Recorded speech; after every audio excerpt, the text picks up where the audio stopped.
So my question is related to Agastya mystery. You have gave us idea about Agastya drinking the water from the ocean to cleanse the demons. Have you ever chanced upon on the another story of Brahma giving Kaveri to Agastya, and he does not gives, but a crow in the form Ganesha took form of a crow and starts Kaveri to say in few words. Could this be also been taken as a mystery of Agastya? Excellent question. Excellent question. So I have an entire TEDx talk on this thing. You can try and see that ancient storytellers. You can search for that in Google and see it. So I say that many of our Puranic stories encoded some wisdom in it, and our goal is to unlock the wisdom over there. If you have the key to it, you can unlock what wisdom is. So you'll find in the Indian context many stories using the same personalities. As an example, we saw in one of my pictures, I showed that Vedavyasa wanted Ganesha to write the Vedas and Mahabharata, so he broke off his tusk and became Ekadantaya and he wrote it. But we also have one more story about Ganesha, right? That he ate so many sweets that his tummy became so big and he tripped and fell and the moon started laughing at him. And Ganesha got so upset, he broke off a tusk and threw it at the moon, right? So here are two stories about how he became Ekadantaya. And I've decoded both the stories and say that they are saying two different astronomical phenomena. Do you understand what I'm saying? So the ancients had an excellent, entertaining way of pedagogy. Today, when we go to read facts in our textbooks, it's so dry, you'll not remember that. But our ancient Indians, they wove it with stories. For example, Bhaskara II. He proposed to Leelavati in one of the sample problems. He used Arjuna. He said Arjuna had X number of arrows in his quiver. He used 5 arrows for Shalya. He broke off that the flag on Karna's thing. Then he broke the chariots. Then he finally killed Karna, and he had 3 arrows left. So tell me, how many arrows did he have? So in other words, they had entertaining idioms from the Indian context in which they embedded all of science and such things. So people look at the Indian context and say, hey, there's a story of Ganesha here, there's a story of Ganesha, here's another story of Ganesha here, what do I believe? That means all of Indian religion is rubbish. This is what the missionary would come and tell you. But the response to that is, it was never intended for that. These were textbook instances of trying to encode wisdom. They were different wisdoms. So we talked about the story of Agastya. So Agastya, I'm saying, it could have encoded over here the phenomenon that somebody has seen that the sea level was far beyond what it is in present day times. Somebody has got cultural memory of the ocean, rather the sea level at one point, the shoreline being at one point, and at another time being at another point, might have tried to address the geological phenomena with a story of Agastya drinking of the water. You see what I'm saying? So similarly, something else would have encoded the other story. So when you see instances like this, where the same personalities are used in different contexts and different Puranic stories, the real thing is that there is wisdom being encoded over there, and our goal is to find out what is the key that unlocks that wisdom. So I talked about the story of Rohini.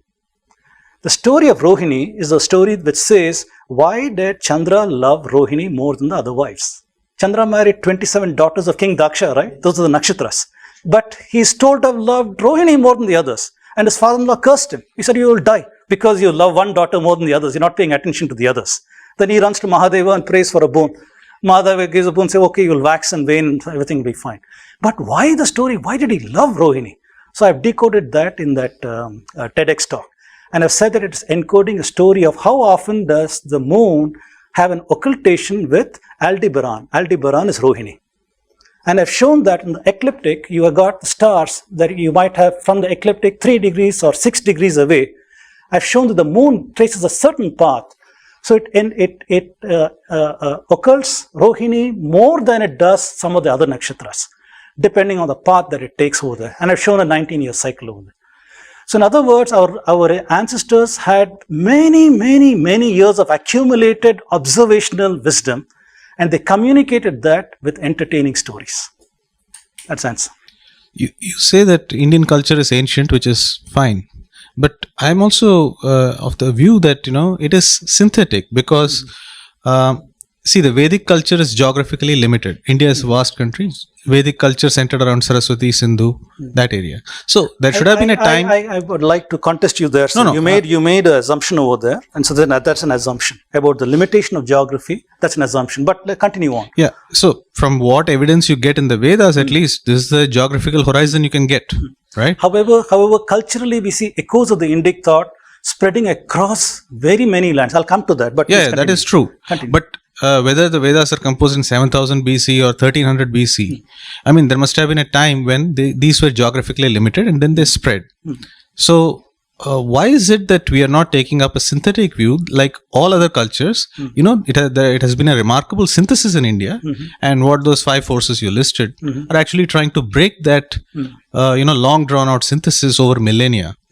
I mean, maybe that would be more in tune with facts on the ground rather than just saying that everything was, together from day one. What is your opinion on that? I'm not sure I understood what you said exactly. However, I'll try to give an answer from my understanding what you tried to say over there. So, to me, the extent of the Indic civilization could have been very, very vast. When I say Indic civilization, I really mean the ideas that seem to have grown in the Saraswati Sindhu area and maybe also in southern India. I have no idea, no way of saying only there and not here.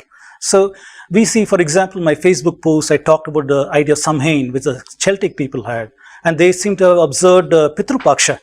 They observed Pitru Paksha the same time that we in India are observing, and that became the Catholic Church's appropriation and became Halloween. So examples of that nature, I find across the globe, I'm finding ideas. Now, these ideas could have spread many ways. One is through traders who had come to India, contact, ideas gone and diffuse. Missionaries from India perhaps are gone, but we don't see it. Other than Buddhist times, we don't see that kind of a thing. Or there might have been migrations from India itself to other parts of the world. So we find many, many ways of doing these things. Now, when I talked about the 5 forces that are impacting the Indian history, each came with their own ideology. The colonialists came with an idea that God created the world 4004 BC, nothing can be more ancient than that. They force-fed all of Indian chronology to their limited worldview. The Eurocentric worldview came after 1850. After the First War of Independence, 1856, that is when things changed. Till then, India was a source of knowledge. India was a civilized land. India is where ideas grew. These are the kind of books Voltaire and others wrote. But then after the War of Independence, all of a sudden the crown took over and there was an imperative saying that Indians had to be talked down to. They're ruled people. Never let them to think that they're superior and things like that. So entire intellectual industry was born where people would say, I decoded this Sanskrit text and I've got this younger date for it. So an entire industry was born towards doing things of this nature. So the Eurocentric worldview, the colonial worldview is biblical. Eurocentric worldview was to show superiority of the European people. Then the third one was the colonial bias, the liberal academic bias. So they came around with their own worldview, right? They start saying that it is a Western model of sociology. Those same sociological models can be applied here. The angry white male becomes an angry Brahmin male here. So the white male who indulged in slavery and other things by Abrahamic religions became the Brahmin who was oppressing caste and other such things. The notion of caste itself was an import from casta and other things from Portuguese. So I'm showing that at various points, various forces, and today finally the Marxists, right? Marxists are out everywhere trying to do a certain kind of a worldview to India, to destroy the Indic identity itself. They've got their own ideology. They're not bothered whether it's a synthetic worldview, India out developing a culture, exporting and other such things. They're not concerned with that. Their concern is to try and break it down to a worldview that they can accept. Today, the academia has moved in a direction saying that linguistic model, Proto-Indo-European, one wave goes to Corded-Ware people and becomes the Germanic people, the European people. Another wave, 1500 BC, becomes the Aryan invasion theory, becomes this. They brought Sanskrit related to Proto-Indo-European. They brought Hinduism. So Hinduism is important to India around 1500 BCE. Then they had to explain who on earth were the Harappans. Oh, Harappans are the Dravidians. That's why there's a separate Dravidian people over there. Now these ideas are embedded so that now any proof that they gets cast with these constraints into a certain worldview. So we have got 2 options, right? One is we can say, all right, this is the worldview I choose to accept. This is what I choose to take over. Another worldview is trying to say, wait, let me try to decode, deconstruct some of these things. And I've brought about a lot of counterexamples saying that here are the Indic texts, here is the astronomy over here, here are some of the dates falling out of these things, here is the Zebu cattle over here are all these things, here's why genetics fails, and saying we have a whole lot of problems over here. So my goal here is only to show the awareness that some of the models that we're using today in academia, popular media, popular thinking that is deeply mind colonized by people and we reflect these things is wrong. I'm trying to show that perhaps there is one more model that we must consider. And this model is out of India and these are the kind of transmission routes. I hope that addresses what you wanted, but that's my thinking. Okay. Sir, excuse me, I have a small question. Sir, in our culture, we studied only the Arya word. If we go as per our old scriptures, only it is mentioned as Arya. Then how did the Aryan word came? When it was first came Aryan, I wanted to know. Yes. And what this Aryan word, how it is developed and when it came in our country. Right. So it turns out that the Arya was a noble, right? Just like I talked about the origin of the word Dravida, there is a corresponding Aryan also. Where did Aryan come into the context? So Arya was a word used for people who are noble, with noble qualities. Some of the so-called Rakshasas are also Aryas, right? Because they were noble in some context or the other. And some of the high-born people are also Anarya, like Dushasana, for example. Anarya because he disrobed Draupadi, right? So he had poor thinking judgment that made him an Anarya. So Arya was used in the Indic context only to show noble qualities, like a gentleman, somebody who's reflecting certain qualities in life. I believe it was Max Muller. Max Muller who coined the word Aryan. So initially he came in his earlier works saying Aryan is a race. That's a time when Risley was there. There's a time when all kinds of craniometric studies and other such things were done. They're talking about race studies. However, later after he was attacked on the astronomy model and other things, later when he was much older, then that's the time when he said, why does it matter whether Vedas were written in 1200 BC or 1000 years earlier? It doesn't matter. He had come to realization that the wisdom is there, but these things are not. So he moved away from the idea that Aryans are a race. Then he said they were probably just a group, a linguistic group of people. But again, the idea was wrong. The word Arya has always meant in the Indian context noble qualities. I don't think Aryan is as manufactured as Dravidianist. Sir, I want to ask you one question. You said that caste came after Casta, Portuguese and all that. But in Mahabharata, Bhishma refuses to allow Karan to fight under his. So Mahabharata, did it come later or before the Portuguese? It's a very good question. It's a very good question and we should be able to answer that, right? So in the Indian context, we only had something called Jati Varna. There are a lot of Marxists today who say that, look at Basavanna's poems. Basavanna is a famous poet, reformist poet in Karnataka, that he was against the caste system. But I went there and studied what is Basavanna talking about. He's talking about the preoccupation with Jati. He's not talking about caste. Caste was an import after the British came to India. There's no such thing as caste. So we had Varna. Varna is described in a certain way in many of our ancient books. Whether you would look at Bhagavad Gita, how does Bhagavan Krishna talk about it? He talks about the gunas. He says your gunas that describe who you are, whether you are noble born, whether you are this one, not born, whether you are drawn towards a noble quality or whether you are born to a rajasic quality or a tamasic quality. These are the kind of things that are dear to a rajasic, sattvic person, tamasic person. There's a whole listing of chapter-wise, a listing of what is these different gunas. What are they drawn towards, the foods they are drawn towards, the kind of things they are drawn towards and so on. This is known for a very, very long time. At the same time, it's also known that Indians had Jati, the hereditary occupation. So they had occupations in various things. The artisan classes had certain occupations. Somebody else had certain occupations. So in the talk that I have given in how India became poor, this is also part of the Srijan talk 2 years ago. I talked about the poverty that is caused in India. I talked about how the society structured itself with Brahmins, the Kshatriyas, the Vaishyas, the artisan classes, and there was a symbiotic relationship. There was fluidity about these things. Now, when you talk about Bhishma talking about Karna and why is he not allowed, he said you're a charioteer's son. He's referring to his Jati. He was not referring to a caste or some such thing. Caste is seen today as high-born, low-born. This is a Marxist idea. This is an Abrahamic idea. Because there is an import from their thinking. Casta was something they used for their civilization, where the mixed races that they had in Portugal, They use these for their higher class of society, middle class and oppressor and all these kind of things. In the Abrahamic tradition, the Catholic priests, they control land, they control power, they control the education, and they oppressed the peasant class and other classes. So they assume that Brahmins are oppressors. This is what I said. The importing of a Western sociological model to India gives absurd results, which is not reflective of what is there. So they can cherry pick these kind of things and cast it. They say that Bhishma, Ekalavya, all these things prove certain kind of things. However, if you look deeper into it, you realize the fit is very tenuous. It is not something that you can call out and say, this is what it is. His teacher, he also got angry with him when he said that you are not a Brahmin. Right. I teach only Brahmins. So you have cheated me. Why did he get angry? So the society, we don't know. Let me put it that way. I'm not an expert to claim that I know what the reasoning for that one is, but my thinking is that there were rules in society that somebody had to abide by. If you were a Brahmin, you had to forego riches, you had to live in poverty because you were a custodian of knowledge. In order to be a custodian of knowledge, you can't be addicted to pleasure and entertainment. It takes time away from orally remembering Vedas like the Dvivedis, Trivedis, Chaturvedis were responsible for.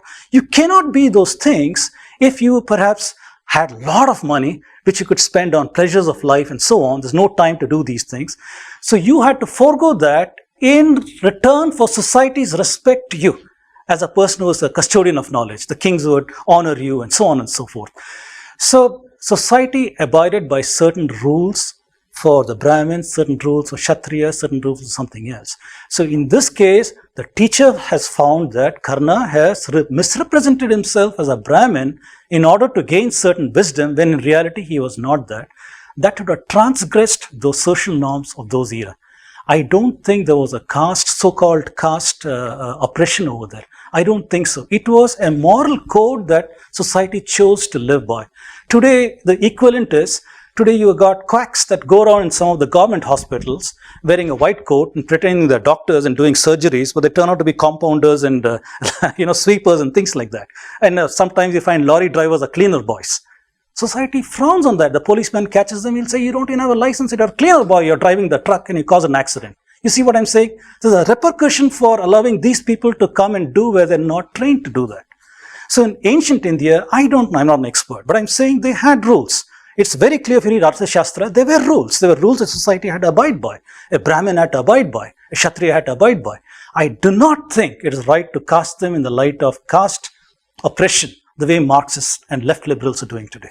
I don't think that is right. Take the last two quick questions and then... Yeah, so you mentioned some impediments to the understanding of Indian identity. That was like European, colonial, Marxist, etc. You also mentioned in that vested interests. So who do you refer to when you say vested interests over there? It was euphemism. We live in a multicultural India today, so I hate to use us in them. But the vested interests here are the organized religions. The organized religions are Christianity and Islam. So they are global majorities. They're global majorities. They come with global organization, global knowledge resources, global management resources. And they have got a high stake in controlling your identity, in what you learn about yourself and your past. Dr. Vedam, my name is Anand Prasad over here. I've been a keen follower of a lot of your talks and discussions, and I took this opportunity to come here. Wanted to ask a bunch of different questions, but I thought paucity of time and maybe just ask one question, and probably you briefly alluded to it. Have you considered the possibility of it being a global civilization at one point in time? So it's not, Indic doesn't necessarily get defined by Indian boundaries as we understand it today or as we understand it 1500 years back. But a global civilization where man was in pursuit of truth and understanding the laws of nature. And as a result, those understandings grew in different parts of the world, probably got accumulated in certain university kind of establishments closer to this geography. And maybe there was not necessarily flow that went out from India or into India, but it was just the nature of things as it happened. what we find today in terms of the globe is various kinds of religions push back paganism, as you would see it, and the only place where paganism in those forms remain are on the Indian subcontinent by and large. They exist in various parts of the world, but by and large, it gives the illusion that a lot of these ideas emanated from India, just because that's where those sorts of pagan systems have continued for a very long time. But maybe it was not necessarily just India, it was all over the world. And a lot of our ancient scriptures talk about the globe. It doesn't really talk about the Indian subcontinent. So let me address that. It's a good question. It's a good question. The thrust of your question was, could there have been a pan-world civilization or ideas evolving in a pan-world civilization, loosely called paganism, that have been forgotten elsewhere except in India, that gives the idea that it came out from India. So very often in my work, I am at a loss to describe why is it that in very ancient times in India, there is evidence of high knowledge systems. And to understand what I'm saying, you need to see some of the older talks. For example, in Shatapatha Brahmana, in Aitreya Brahmana, there appears to be heliocentrism ideas over there. I talked about this earlier. Then how is it that from the time of that, and I dated that to approximately 3000 BCE, and we know about Shushruta's works. Shushruta also is dated to around that same time period because of ideas I've given my talk on antiquity of Indian medical systems, although he's Western dated to 600 BCE. Question is, how is it that India at a certain point in time seems to have highly advanced knowledge systems, but by the time we come to Aryabhatta, he only talked about rotation, he didn't talk about revolution. When we come all the way to Nilakanta Samayaji, he came to a model of partial heliocentrism. What happened between Shatapatha Brahmana up to Nilakanta Samayaji? I'm at a loss to say that. So I feel there's a puncture in the civilization, maybe multiple punctures. One of the biggest punctures, smoking guns for us, is the 1900 BCE drying up of Saraswati. The drying up of Saraswati must have been a catastrophic event in the Indian civilization. I talked about the decay of the Indus Valley civilization in an earlier talk, said how it is a 200-year failure in the monsoon. Today in the Indian context, the monsoon fails for 1 year, our GDP goes down. If it fails for 5 years, farmer suicides, GDP is down, all kinds of things, famine, other things can happen. Can you imagine 200 years?